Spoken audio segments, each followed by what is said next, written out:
You think you know betrayal? Try raising another man's son for 20 years while your wife plots with her lover to steal everything you've built. They thought I was just some dog trainer who'd roll over and play dead. Big mistake. When my own son told me her boyfriend was more of a father than I'd ever been, I handed him his inheritance. A framed DNA test proving he was right about one thing. I wasn't his father, but I was about to become their worst nightmare. My name is Dalton Mercer. I'm 51 years old, and for the past 15 years, I've been training protection dogs for law enforcement and private security. Before that, I spent 12 years in the Army, mostly overseas, learning that discipline and structure aren't just military concepts. They're what separates civilized men from chaos. I built my life on those principles. Built my family on them too. Or so I thought. I run Mercer K. 9 services out of a 20-acre facility just outside Branson, Missouri. It's honest work, taking raw dogs with potential and molding them into reliable partners for cops, security firms, and wealthy folks who need real protection. These animals understand loyalty in a way that apparently escapes some humans. When a German Shepherd looks you in the eye, there's no deception there. No hidden agendas. Just pure, unwavering commitment. That Tuesday evening in March should have been like any other. I was coming in from the kennels after working with a new Belgian Malinois named Rex. Sharp dog, quick learner, reminded me of myself at that age. Eager to please, ready to work. The dinner table was set like always, and my wife Cordelia was serving up her famous pot roast. 20-year-old Quentin was home from college for spring break, looking every bit the spoiled kid who'd never known a day of real struggle. "How was your day, honey?" Cordelia asked, not looking up from her plate. She had this way of asking questions without really wanting answers, just filling the silence. "Good. Rex is coming along faster than expected. Should be ready for certification by next month," I said, cutting into the meat. "What about you two? What did you get up to?" That's when Quentin dropped his fork and gave me this look, half smirk, half challenge. "Actually, Dad, I spent the afternoon with Brantley. You know Brantley Knox? Mom's friend from the community center." The way he said friend made my jaw tighten. Brantley Knox, 40-something insurance salesman who'd been sniffing around our family gatherings for the past 8 months. Always had some excuse to drop by, always finding reasons to chat up Cordelia at church functions. "That's nice," I said, keeping my voice level. 20 years of marriage had taught me to pick my battles. But Quentin wasn't done. He's teaching me about investments, real estate opportunities. Says I've got a good head for business. He paused, letting that sink in. Unlike some people who waste their time playing with dogs all day. The silence that followed could have stopped a freight train. That night, I couldn't sleep. Kept thinking about the way Quentin had looked at me during dinner, like I was some kind of disappointment he'd finally worked up the courage to voice. The kid I'd taught to throw a football, the boy who used to beg me for bedtime stories about my Army days, now sitting across from me talking about some insurance peddler like he'd discovered fire. I slipped out of bed around 2 in the morning, careful not to wake Cordelia. She was sleeping too soundly anyway, the kind of deep sleep that comes from a clear conscience or a guilty one that's made peace with itself. I pulled on my boots and headed out to the kennels. Sometimes the dogs were the only honest conversation I could find. Rex was awake, alert as always. German Shepherds don't sleep like house pets. They rest with one eye open, ready to respond. I opened his pen and sat down on the concrete floor. He came over immediately, pressed his solid weight against my side. "What do you think, boy?" I whispered, scratching behind his ears. "You ever get the feeling people aren't telling you the truth?" Rex just looked at me with those dark, intelligent eyes.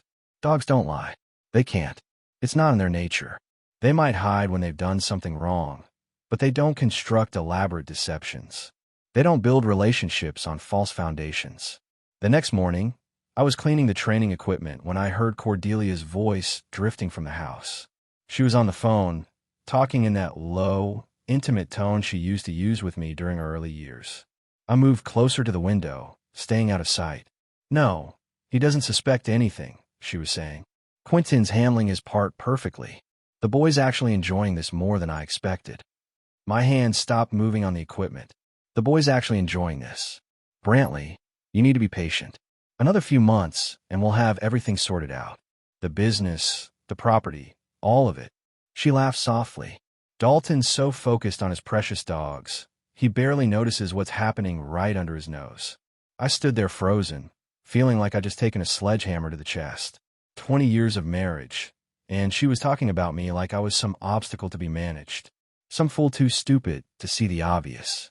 The lawyers think we can claim irreconcilable differences, Cordelia continued. Emotional abandonment. He spends more time with animals than with his family. It shouldn't be hard to make that case. I backed away from the window slowly, my boots making no sound on gravel. Rex had followed me from the kennel, and he was watching me with that concerned expression dogs get when they sense their human is distressed. 20 years. 20 years of building something I thought was solid, and it was all just a long con. After hearing Cordelia's phone conversation, I knew I had to dig deeper. 20 years of military and law enforcement training had taught me that assumptions get you killed. You need hard evidence before you make your move. So I did what any rational man would do when his world was falling apart. I went to my gun safe. Most people keep important documents in filing cabinets or safety deposit boxes. I kept mine where I knew they'd be secure, locked away with my weapons and ammunition. Third shelf from the bottom, behind my service pistol, was a manila envelope I'd sealed 19 years ago and never opened. The envelope was yellowed now, the edges soft with age. My hands weren't shaking. I don't shake, but there was a coldness spreading through my chest as I held it. Inside was the DNA test I'd ordered when Quentin was 14 months old, right after Cordelia had come back from that weekend girls' trip to Kansas City wearing jewelry I didn't buy and perfume I didn't recognize. Back then, I couldn't bring myself to open the results. Quentin was walking, calling me to sleeping on my chest during afternoon naps. The thought of destroying that bond over suspicion felt like cowardice. So I sealed it away and chose to be a father instead of skeptic. Now, sitting in my workshop with Rex lying at my feet, I finally tore open the seal. The lab letterhead was crisp and official. The numbers were clear. Probability of paternity, 0%. I read it 3 times, but the numbers didn't change. Quentin wasn't my son, had never been my son. For 19 years, I've been paying for another man's mistake while that man walked free and my wife played the devoted mother. I folded the paper carefully and slipped it into my shirt pocket. Then I picked up my phone and called the one person I knew would understand exactly what needed to happen next. Jake Sullivan, came the gruff voice on the other end. Jake, it's Dalton. I need a favor. The kind that requires absolute discretion. Jake Sullivan was my attorney, but more importantly, he was a former Marine who'd served 2 tours in Iraq before going to law school. He understood that some battles require strategic planning and overwhelming force. What's the situation? Jake asked, his voice immediately shifting to business mode. I need to restructure everything. House, business, accounts, everything. And I need it done so clean that nobody sees it coming until it's too late to stop. There was a pause. How fast do you need this done? Yesterday would be good. Tomorrow's acceptable. I'll clear my schedule. Can you be in my office at 8 tomorrow morning? I'll be there at 7:30. The next morning, I was sitting in Jake's office before the coffee finished brewing. He'd laid out a spread of legal documents across his conference table like a general planning a campaign. The man understood the mission without needing unnecessary explanations. First thing we do is establish a family trust, Jake said, pointing to a thick stack of papers. You're the sole trustee, which means you control everything. The house, the business, your retirement accounts, all of it. I nodded, signing where he indicated. Each signature felt like loading another round into a magazine. What about Quentin's college fund? I asked. Jake's expression didn't change. What college fund?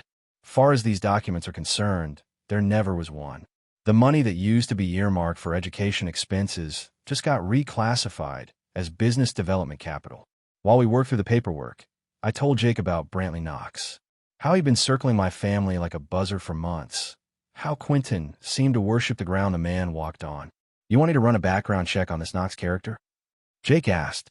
Already did that myself. I pulled out a folder I compiled over the past week. Brantley Knox, age 43, divorced twice, behind on child support payments to both ex-wives. Filed for bankruptcy in 2019. Currently sells insurance policies to elderly folks who don't understand what they're signing. Jake whistled low. And your wife thinks this is an upgrade? Apparently so. Question is, what are we going to do about it? Jake leaned back in his chair, fingers steepled. Legally, nothing we can do about your wife's poor taste in men. But financially, we can make sure that when she realizes her mistake, there's nothing left for her to take. By noon, it was done. Every asset I'd built over 20 years of hard work was now protected by a legal fortress that would take a team of lawyers months to breach.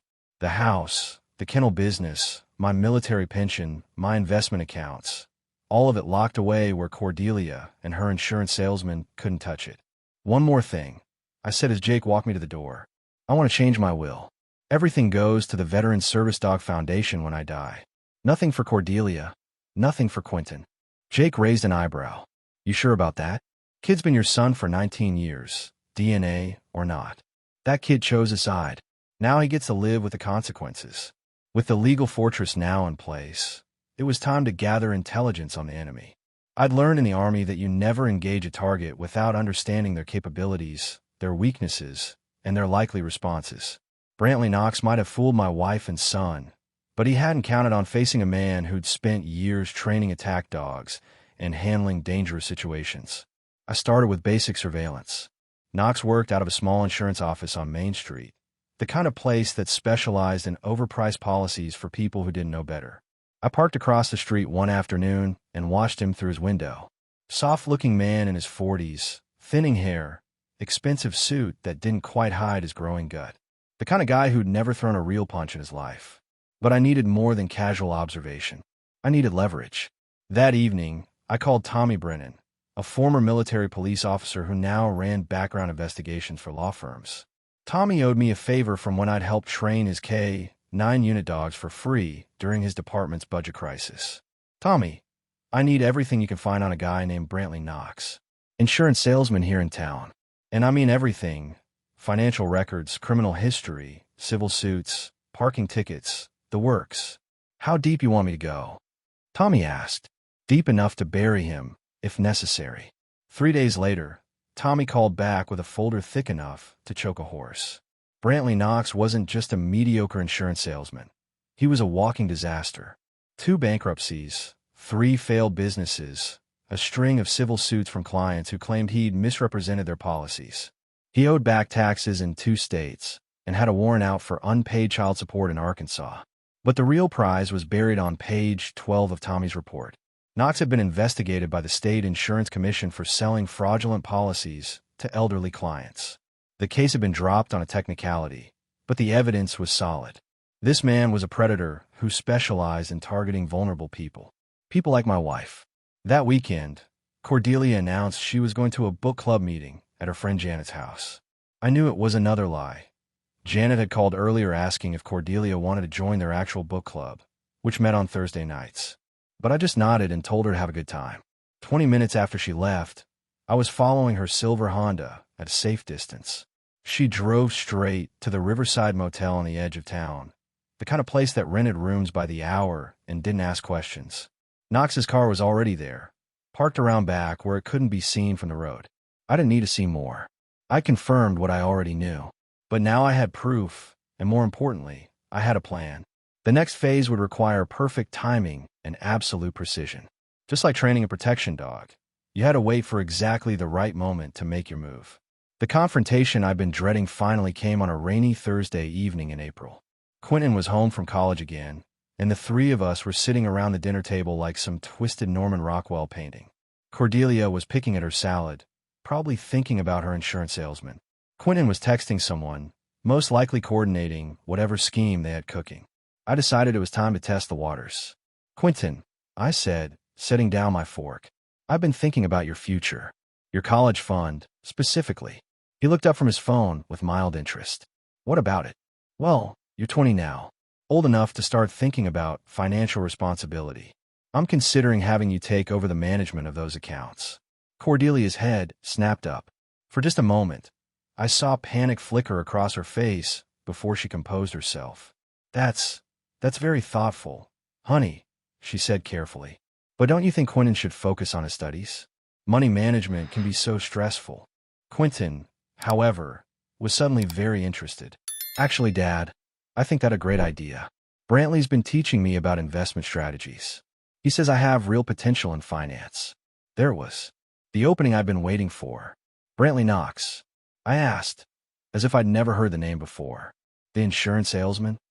He's more than that, Quentin said, his voice taking on a defensive edge. He understands business. He understands how to build wealth, how to treat people with respect. The implication was clear, and it hit exactly the way he'd intended. Respect, I repeated slowly. Interesting word choice. Quentin set down his phone and looked directly at me. Yeah, respect. Something you might want to learn about. Brantley doesn't treat Mom like she's some kind of servant. He doesn't ignore his family to play with dogs all day. Cordelia tried to intervene. Quentin, that's enough. But the kid was just getting started. He stood up from the table, his face flushed with righteous indignation. You want to know the truth, Dad? Brantley's been more of a father to me in 8 months than you've been in 20 years. He listens when I talk. He cares about my opinions. He doesn't treat me like some kind of burden he has to tolerate. The words hung in the air like smoke from a gunshot. 20 years of Little League games, school plays, late-night conversations, teaching him to drive, helping with homework. All of it dismissed with one cruel sentence. I stood up slowly, feeling strangely calm. Is that so? Yeah, that's so. Quentin shot back. Maybe if you'd been half the man he is, Mom wouldn't have needed to look elsewhere for happiness. Cordelia gasped. Quentin. But I wasn't angry. I was relieved. The kid had finally shown his true colors, and now I knew exactly what I was dealing with. This wasn't my son defending his mother. This was a stranger defending the man who was planning to steal everything I'd built. Well, I said quietly, I appreciate your honesty. And since you think so highly of Brantley Knox, maybe he can help you with something. I reached into my shirt pocket and pulled out the envelope I'd been carrying for 2 weeks. Set on the table between us. What's that? Quentin asked. Your inheritance, I said. Open it. Quentin looked down at the envelope like it might bite him. His cocky expression faltered for just a moment before he snatched it up with exaggerated confidence. Fine, he said. Let's see what kind of game you're playing now. He tore open the envelope and pulled out the single sheet of paper inside. I watched his face as he read the lab letterhead, the genetic markers, the final conclusion printed in bold letters at the bottom. His eyes moved across the page once, then again, slower this time. The color drained from his face like water from a broken dam. What? He whispered, his voice suddenly much younger. What is this? It's a DNA test, I said calmly. One I ordered 19 years ago, but never had the courage to open. Until now. Cordelia was staring at the paper in Quentin's trembling hands, her mouth opening and closing like a fish gasping for air. Dalton, she began, but I held up my hand. Let me save you the trouble of lying, I said. Probability of paternity, 0%. That means Quentin isn't my son. Never was my son. For 20 years, I've been paying for another man's child while you played the devoted wife and mother. Quentin looked up at me, and for the first time since he'd gotten home from college, I saw the scared little boy he used to be. Dad, I don't understand. I'm not your dad. I cut him off. That's what the paper says. That's what your mother has known all along. And that's why Brantley Knox has been so interested in our family finances. The silence that followed was broken only by the sound of rain against the windows. Quentin slowly set the paper down on the table, his hands shaking now. But you raised me, he said quietly. You taught me to ride a bike. You came to my baseball games. I did all of that because I thought you were my son, I replied. I loved you because I believed you were my blood. But you just told me that Brantley Knox is more of a father to you than I ever was. So congratulations. You got your wish. Cordelia finally found her voice. Dalton, please, let me explain. Explain what? I turned to face her fully. Explain how you've been lying to me for 20 years. Explain how you've been feeding our financial information to your boyfriend, so he can help you steal everything I've built. Or maybe you want to explain how you raised this boy to disrespect the man who put food on his table and clothes on his back. She was crying now, mascara running down her cheeks in black streams. It wasn't supposed to happen like this. I never meant for you to get hurt. No, I said, standing up from the table. You meant for me to never find out. There's a difference. I walked to the window and looked out at the kennels where my dogs were safely sheltered from the storm. Honest animals living honest lives. Dalton, Quentin said behind me, his voice small and broken. I'm sorry. I didn't know. I never would have said those things if I'd known. I turned around and looked at him, really looked at him. He was just a kid who'd been raised by liars, taught to believe that the man who'd sacrificed everything for him was somehow inadequate. In a way, he was as much a victim as I was. But that didn't change the facts. The damage is done, I said quietly. You made your choice. You chose Brantley Knox over the man who raised you. Now you get to live with that choice. The next morning, I was gone before either of them woke up. I drove straight to Jake Sullivan's office, where we spent 3 hours putting the final touches on what he called Operation Scorched Earth. You sure you want to do this? Jake asked as I signed the last document. Once we file these papers, there's no going back. I've never been more sure of anything in my life. The papers Jake filed that morning would change everything. The house, which had been in both our names, was now owned entirely by the Mercer Family Trust, a trust that listed me as the sole beneficiary. Cordelia's name had been legally removed from the deed through a process Jake called fraudulent conveyance remediation. The business accounts, the retirement funds, the life insurance policies, all of it was now protected by legal barriers that would take a team of lawyers years to penetrate. Even if Cordelia tried to claim half in a divorce, she'd find that there was nothing left in our joint assets to claim. What about the boy? Jake asked. Quentin's been your legal son for 20 years. Even without biological ties, he might have a claim. Not anymore, I said, pulling out another document. I'm filing for nullification of the adoption papers based on fraud. If the adoption was based on the false premise that he was my biological child, then it's legally void. Jake whistled low. That's comprehensive. I learned a long time ago that if you're going to fight, you fight to win. 2 days later, Cordelia discovered that our joint credit cards had been canceled. Then she found out that her access to our bank accounts had been revoked. By the end of the week, she was calling me in a panic, demanding to know what was happening. I'm correcting 20 years of mistakes, I told her. You want a Brantley Knox? You can have him. But you can't have him and my money too. Dalton, please be reasonable. I made a mistake, but we can work through this. Think about Quentin. Think about our family. I did think about our family, I said. For 20 years, I thought about nothing else. But our family was built on a lie, and I'm done living in a fantasy. That afternoon, I got a call from Quentin. His voice was different, smaller, more desperate. Dalton, please. Mom's crying all the time. She says we might lose the house. I know I screwed up, but I'm trying to make it right. Brantley won't even return our calls anymore. Brantley Knox, I said, has a history of abandoning people when things get complicated. You might want to look into his background before you decide. He's such a great father figure. What do you mean? I could have told him about the bankruptcies, the fraud investigations, the unpaid child support. But information like that was more valuable when it came from his own research. I mean, you're 20 years old, I said instead. Time to start thinking for yourself instead of letting other people make your decisions. I hung up and went back to the kennels. Rex was waiting for me, tail wagging, eyes bright with simple, honest affection. He didn't care about DNA tests or family secrets or financial complicated arrangements. He just knew that I'd fed him, trained him, and earned his loyalty through consistent action. Sometimes the most important relationships are the ones that don't require blood ties. 3 weeks after the truth came out, I discovered that Quentin had tried to steal from me. The kid had somehow gotten hold of an old checkbook from our joint account, one I'd thought was closed, and had forged my signature on a check for $15,000. The bank called me when the check bounced against the frozen account. Mr. Mercer, the bank manager, said over the phone, "We need to discuss this attempted withdrawal. The signature doesn't match our records, and the account in question has been flagged for suspicious activity." I drove to the bank immediately and reviewed the security footage.